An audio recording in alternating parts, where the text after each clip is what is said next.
राजू बस में बैठा, बस यही सोच रहा था कि वह पहाड़ कैसे होंगे। आयु जो 15 साल का था, पिछले 3 साल से चंडीगढ़ में ही रह रहा था, फिर भी कभी हिमाचल की हसीन वादियों में नहीं गया था। पर उसका ये सपना इस स्कूल ट्रिप में पूरा होने वाला था।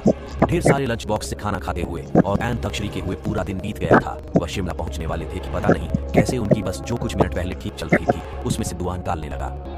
रात बहुत हो चुकी थी और बच्चे साथ में थे, तो सब टीचर्स ने मिलकर फैसला लिया कि वह पास में ही एक होटल के अंदर रुक जाएंगे और सुबह मैकेनिक को बुलाकर बस ठीक करवा कर शिमला के लिए वहां से निकल जाएंगे।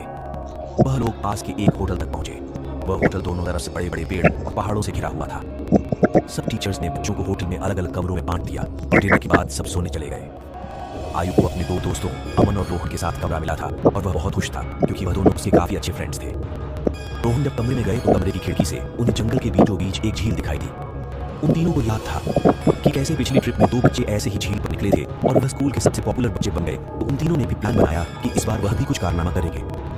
उन्होंने सोचा कि होटल से चुपके से निकल जाएंगे और उस झील पर जाकर फोटो खींचकर वापस आ जाएंगे। जैसे ही होटल का गार्ड सो जाता है, वह तीनों निकल गए। झील देखने में तो होटल से ज्यादा दूर नहीं लग रही थी, पर वह तीनों करीब आधा 1 घंटा झील की तरफ चले जा रहे थे और जंगल का रास्ता था कि खत्म ही नहीं हो रहा था। ठंड बहुत ज्यादा बढ़ चुकी थी और उस सुनसान जंगल में उन तीनों की ठंड के मारे हालत खराब हो रही थी।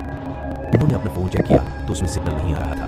उन्होंने सोचा कि झील का प्लान कैंसिल करके वापस होटल चले जाना चाहिए। अपने फोन की फ्लैशलाइट के सहारे वापस होटल का रास्ता ढूंढने लगे।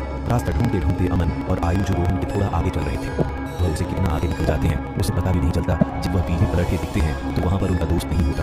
जब वह पीछे पलट के देखते हैं तो वहां पर उनका दोस्त नहीं